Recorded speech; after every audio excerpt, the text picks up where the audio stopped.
social cognitive domain theory is a way of trying to understand or get a handle around how we make our judgments about right and wrong, and how those are different from decisions that we make that are matters of personal preference. So what domain theory has discovered is that we can look at three main aspects of how we reason about these things. Morality has to do with our understandings and our judgments about our actions that have effects on other people. So issues of harm, welfare, rights, fairness. And they are derived in early childhood from our direct experiences of the effects of hurting others, or of having someone hurt us or take something away from us. And so these judgments are not based on external rules, but they're judgments that are based on our own conclusions about these experiences. So morality is structured by our underlying understandings of fairness and how that gets applied in our interactions with other people. So in research that's been done, if you ask children about whether it be wrong or right to hit, and they'll say it's wrong, and they'll say, well, suppose the school doesn't have a rule about hitting, would it be okay then? They'll reject that idea. They'll say, no, it's still wrong. Why? Because it hurts somebody. And they'll say, and that's a bad school, by the way. So, so they're making the decisions not in terms of rules or what direct statements from parents or teachers, but on their own experiences of what it's like to see the effects of hitting someone or being hit or taking something away or having something taken from them. And that's very different from other kinds of social right and wrong that are matters of social convention. And conventions are those things that these are actions that could be set up one way or another. The right or wrong is a matter of having a rule. So whether we call our teachers by their titles, Miss Jones rather than Sally, which is her first name, is a convention. And so you could have a school where, in fact, teachers are referred to by their first names, as opposed to by Miss Jones. And the kids will understand that, and they'll say, yeah, well, if there's no rule, then it's okay to do this, to call somebody by their first name. So conventions then are, the acts themselves are neither right or wrong until there is a rule in place. And the rules are formed through social consensus, and over time, over history, they become normed so that we have conventions for a lot of things. And societies can only be structured if we have conventions. We have to have, for example, to do this interview, we had to have a set of conventions about times, and we had, that sort of, we're at my house, and so can we stop for a second? I'm sorry. So social conventions are the right or wrong of the actions. There is no right or wrong. The actions themselves have no right or wrong. But the conventions then establish what's right or wrong for those of us who are part of a particular community. As I said, if the children are in a school where you call teachers by their last names, that's a convention of that school. We all do that, and that organizes us that way. So it'd be impossible to have society if we didn't have conventions, because we wouldn't know what time to show up for class. We wouldn't know, are we supposed to line up or just go into school any which way? Do we drive on the right side of the road, or do we drive on the left side of the road? We have to have conventions to have an organized social system. And so the development of children's understandings of convention reflects their understandings of rules in relationship to systems. And it's a difficult process for kids to finally figure all this out, because the actions themselves are arbitrary. They're no right or wrong until there is a rule. So we have these two different ways of thinking about right and wrong. A moral way of thinking, which has to do with the effects of our acts on other people that have to do with harm, fairness, and welfare. and then these right and wrong, which are conventions that structure social systems. Then there's a third domain, which is those actions that we don't think should be regulated by other people, things that have only to do with ourselves. So, who my best friend is not something that should be regulated. And who my best friend is should be up to me. Or who gets to see my diary? I should be able to control that. There shouldn't be any rules around that.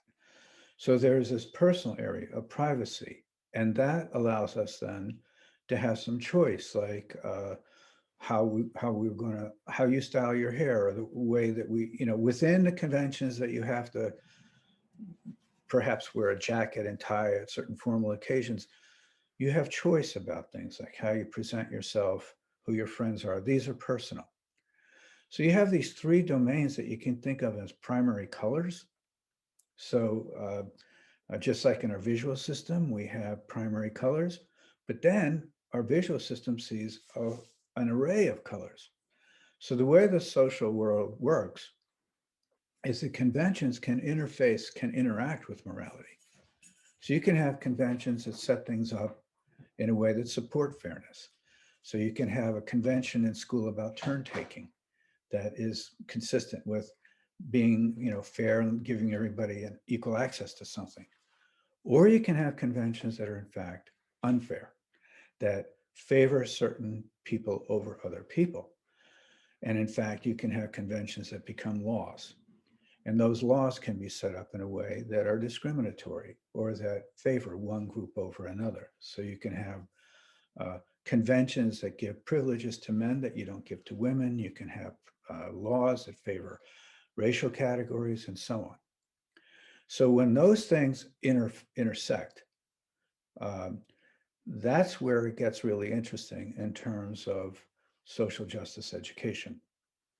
Because what you're going to do then is to use the students' understandings of fairness, their moral understandings, to reflect on the prevailing social conventions that may in fact be setting up a society in a way that is unfair.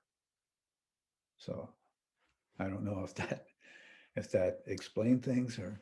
Yes, and that leads us into the little sub question. Sure. What are the components of, well, we've already talked about the components.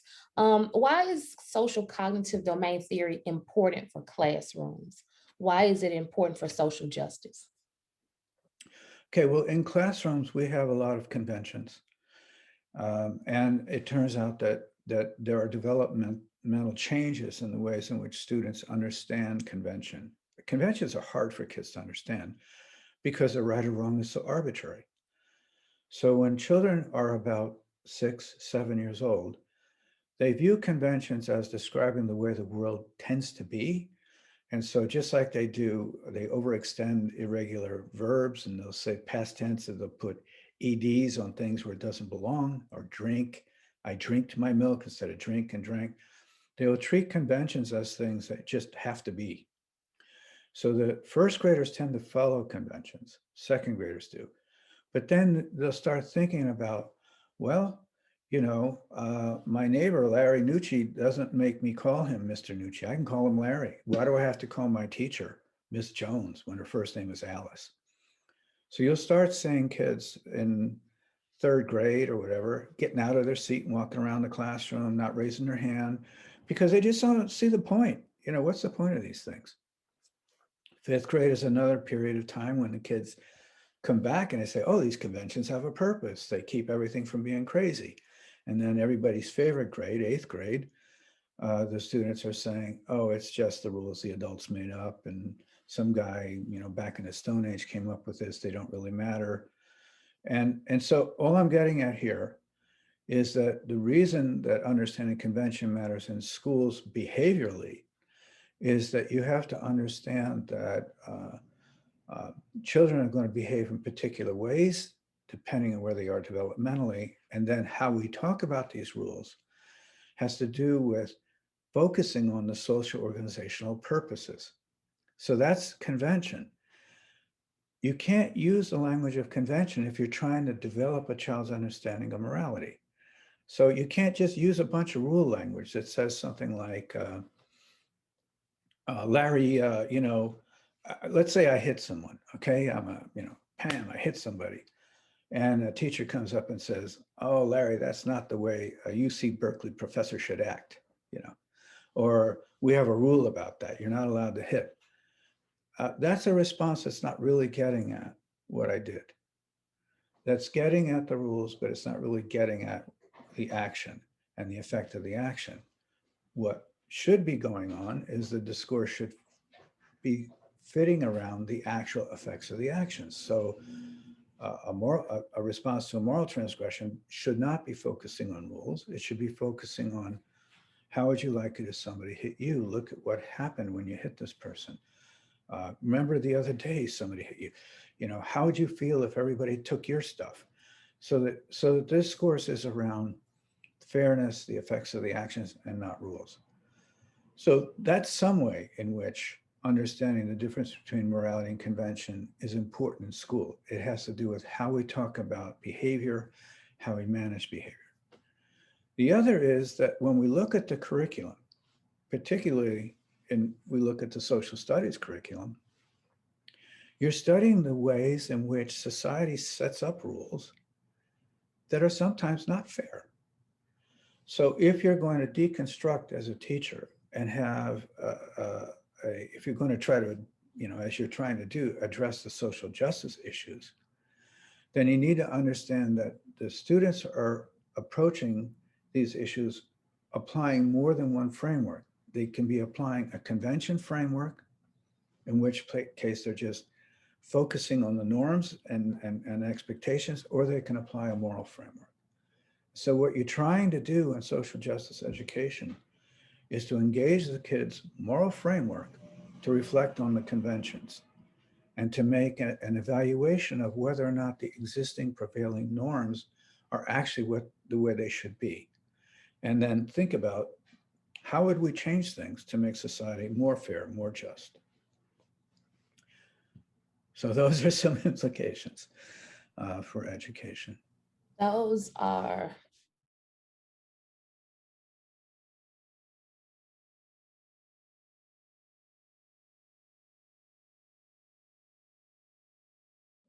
It would help to have everyone in the school aware of this, and because it's what it is we are doing this all the time. We just don't have a formal theoretical framework for understanding it, which domain theory provides as a way of beginning to then do an analysis of what's going on in our school in terms of how students are behaving, but also what's in our curriculum. You know, if all we're doing is we are presenting historical events as fixed, and we're presenting everything in the current world as fixed, then you're not asking the students to think about the morality of what's going on. And so how do you do that? You have to engage these different frameworks and have the kids systematically use morality to reflect on convention. But also, if you're going to change society, it has to work. It has to have some organization. There have to be rules that allow predictability and so on. So what you're doing when you're doing social justice education is you're engaging students and thinking about and using their moral lens to evaluate things. But when you then change things, what you're changing are the conventions. And you need to change the conventions in a way that you're going to have a society that functions, that runs smoothly, that operates also more fairly than it did before. that is a balancing act, right? It is. It is. And it Yeah. means that the teachers then have to be uh, insightful in terms of doing their own analysis of their own curriculum, but then creative in being able to engage the students in talking to each other in such a way that it helps them then to figure out solutions that the students can say, oh, this makes sense to me. So, so that's That's basically. really